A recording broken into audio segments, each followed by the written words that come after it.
அண்ணாமலை அவர்கள் தலைவர் பதவியில் இருப்பாரா இல்லை மாற்றப்படுவாரா அப்படிங்கிறதா அந்த விவாத பொருள். இப்படி ஒரு சூழல்ல அண்ணாமலை ரொம்பவே நெகிழ வைக்கக்கூடிய ஒரு செயலை செஞ்சிருக்காரு. ஃபாத்திமா அலி அப்படிங்கிற பெயரை நம்ம எல்லாருமே கேள்விப்பட்டிருப்போம். முன்னாள் பாஜக நிர்வாகி, இப்போ பாஜகவிலிருந்து விலகி அதிமுகவுல இணைஞ்சிருக்காங்க. ஸோ அவங்களுடைய ஃபேஸ்புக்ல ஒரு போஸ்ட் போட்டிருக்காங்க. அந்த போஸ்ட்ல அவங்க என்ன சொல்லியிருக்காங்கன்னு பார்த்தீங்கன்னா, வாழ்க்கையில் நான் கண்ட உண்மையான உன்னதமான மனிதர் பாஜக மாநில தலைவர் தம்பி அண்ணாமலை. என் கணவரின் உடல்நிலை அறிந்தவுடனே தொலைபேசியில் தொடர்பு கொண்டு நான் இருக்கிறேன் அக்கா என்றார். அந்த வார்த்தையின் உண்மையை உணர்ந்தால்தான் தெரியும்.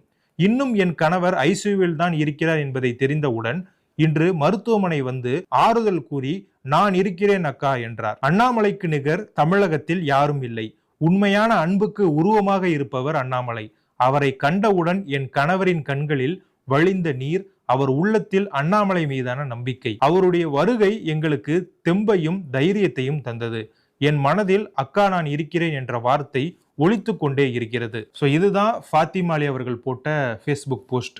அவங்களுடைய கணவர் உடல்நிலை பாதிக்கப்பட்டு மருத்துவமனையில் இருக்காரு.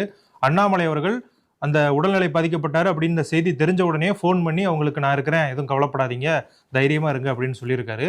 அது மட்டும் இல்லாமல் இன்னைக்கு நேர்லேயே மருத்துவமனைக்கு போயும் ஆறுதல் சொல்லிட்டு வந்தியும். ஒருத்தவங்க அந்த கட்சியில இருந்து விலகிட்டாங்க அப்படின்னாலே அந்த கட்சியின் தலைவர் அவங்கள வந்து கண்டுக்கவே மாட்டாரு, அவங்கள திட்டி தீர்ப்பாங்க அப்படின்னு தான் சொல்லணும். ஆனா அண்ணாமலை அவர்கள் செய்திருக்கக்கூடிய இந்த செயல் தமிழக அரசியல்வாதிகள் எல்லாருமே கத்துக்கொள்ள வேண்டிய ஒரு பாடம் அப்படின்னு தான் சொல்லணும். என்னதான் பரபரப்பா இருந்தாலும் அவர் தலைவர் பதவியில தொடருவாரா தொடர மாட்டாரா அப்படிங்கிற சூழல் இருந்தாலும், ஸோ நம்ம கட்சியில இருந்து அவங்க விலகி இன்னொரு கட்சியில போய் சேர்ந்துட்டாலும் கூட ஒரு காலத்துல நம்ம கூட அவங்க இருந்திருக்காங்கல்ல, அவங்களுக்கு அவங்க வாழ்க்கையில ஒரு கஷ்டம் வரும் பொழுது நம்ம தான் போய் உறுதுணையா இருக்கணும் அப்படிங்கிறத அண்ணாமலை அவர்கள் இந்த செயல் மூலமா நமக்கு உணர்த்தி இருக்காரு.